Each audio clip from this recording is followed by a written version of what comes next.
देखिए 3 महीने में ये सेकंड अटेम्प्ट हुई है और अभी तक पहले केस का भी नहीं पता चला कि क्या कहाँ से है, आईडी के कहाँ गई, कैसे गई।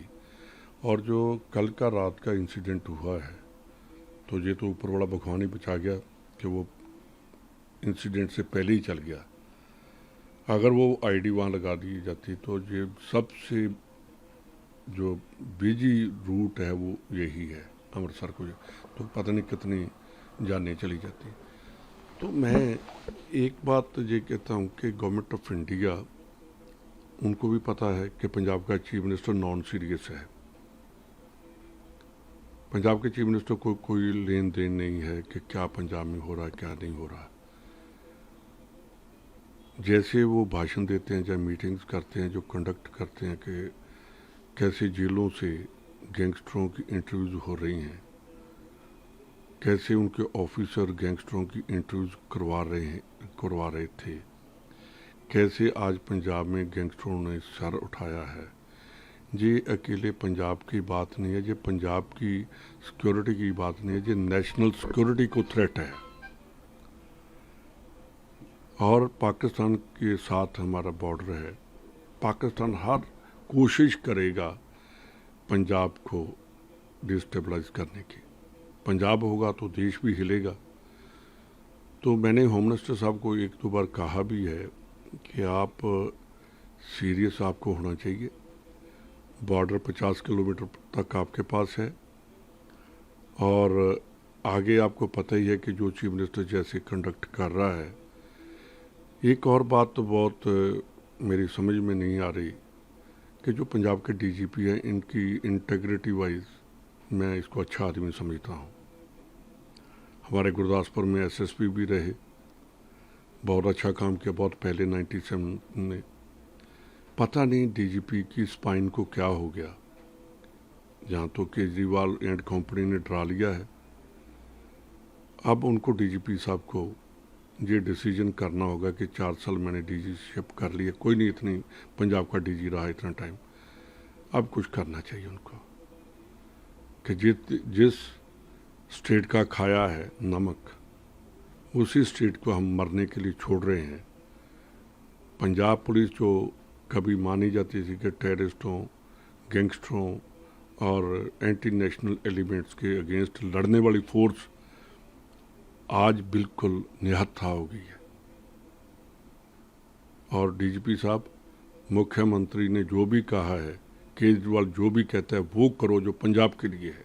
आप उनके नहीं हो, आप पंजाब के हो, आप देश के हो। पहले किसी कांग्रेसी लीडर के ऊपर केस बनाना वो अलग बात है, पर देश की, पंजाब की इंटेग्रिटी के ऊपर कॉम्प्रोमाइज़ मत करो, सिक्योरिटी के ऊपर कॉम्प्रोमाइज़ मत करो।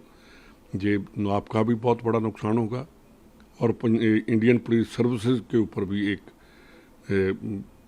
क्वेश्चन मार्क हो जाएगा कि नेशनल जो पुलिस है, आईपीएस जो हैं, वो भी किसी पार्टी के नीचे इतने लग जाते हैं। तो कुल मिलाकर मैं आपको ये बताना चाहता हूँ कि जो रात का इंसिडेंट हुआ है ये नेशनल सिक्योरिटी की बात है। इसमें एनआईए को तो बिल्कुल पहले ही आ जाना चाहिए था।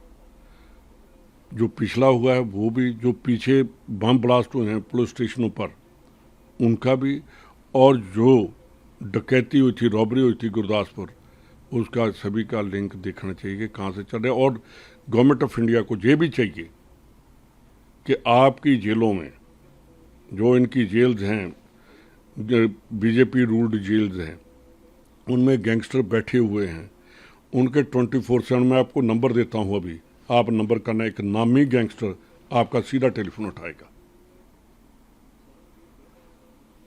मैं आपको नंबर दे रहा हूँ, उस नंबर को करिए। वो नंबर आपको अगर अभी नहीं उठाया तो आपको कॉल आ जाएगी। पंजाब पुलिस को भी मैंने दिया, डीजीपी साहब को भी दिया, वो नंबर बंद नहीं हुआ।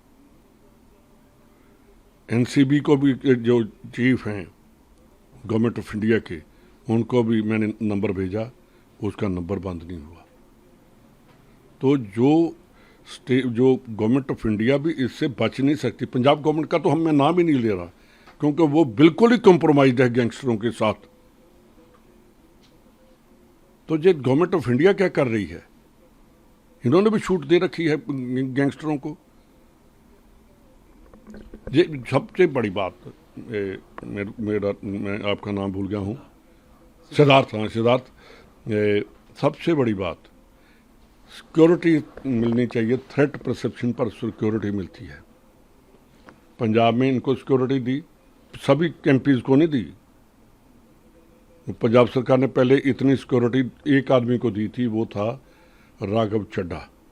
दूसरों के पास जो आम एमपीज के पास सिक्योरिटी होती है वही रहती है। उन्होंने पार्टी स्विच ओवर किया यार, रातों रात बिना थ्रेट परसेप्शन के उनको इतनी बड़ी सिक्योरिटी दे देनी। क्या गवर्नमेंट ऑफ इंडिया लोगों को ये कहते हैं कि आप डिफेक्शन करो, हम आपको नहीं भी जरूरत तो फिर भी आपको ये पैरामिलिट्री फोर्सेस हमारे ट्रैक पर लगनी चाहिए। पैरामिलिट्री फोर्सेस वहाँ बॉर्डर पर होना चाहिए। पैरामिलिट्री फोर्सेस के नाके होने चाहिए 50 किलोमीटर में। ये इनके लिए नहीं, जो बीजेपी ज्वाइन करते हैं उनके लिए पैरामिलिट्री फोर्सेस नहीं है। पैरामिलिट्री फोर्सेस है 50 किलोमीटर के एरिया के लिए, जहाँ इनका एक भी नाका नहीं है।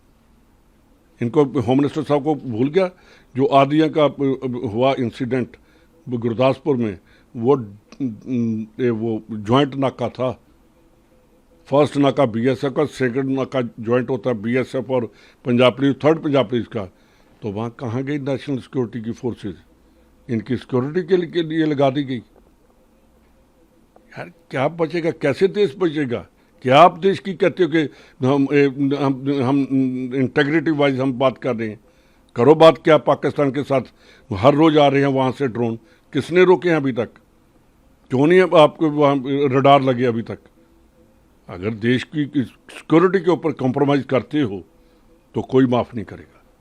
सर मतलब कहने का मकसद आपका ये है कि अगर मजबून आपकी बात कर सकते, पंजाब के अंदर जो चीज़ें हो रही हैं दोनों ही सरकारों का ध्यान नहीं है, और अब जब देख रहे हैं पॉलिटिकल इंस्टेबिलिटी भी कहीं ना कहीं पंजाब में दिखाई दे रही है, आपको लगता है? क्योंकि इन सांसदों के जाने के बाद इनका कोई आधार ही नहीं था। चले भी गए, नहीं चले गए, कहाँ चले जाएंगे, कहाँ बैठ जाएंगे, इनका क्या आधार है? ये किसने पैसे लेकर टिकटें दी थी, उन्होंने डरा कर बीजेपी ज्वाइन करा ली। बात तो इतनी है। ये इतने बड़े जो कहते हैं, केजरीवाल कहता है हम गरीब, हम आम घर के का रो भी रहा था कहीं। यार क्या बात, जो आदमी देश की उसको जुडिशरी को चैलेंज कर रहा है, इसका मतलब कातिल जो है वो कहेगा जज को कि मेरे को ये सजा नहीं तेरी मेरे को मंजूर।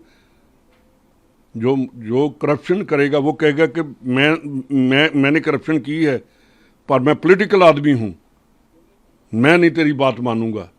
इसका मतलब कानून को तो इन्होंने छोड़ दिया। क्या इसके ऊपर कंटेम्प्ट नहीं बनती?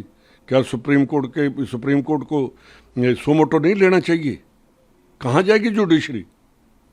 कौन मानेगा जुडिशरी को? कल कोई गुंडा उठकर कहेगा कि मैं तेरे को जज को नहीं मानता, तो फिर जज साहब कहेंगे जी अच्छा जी जनाब हम आपको छोड़ रहे हैं। अगर जो हुआ था,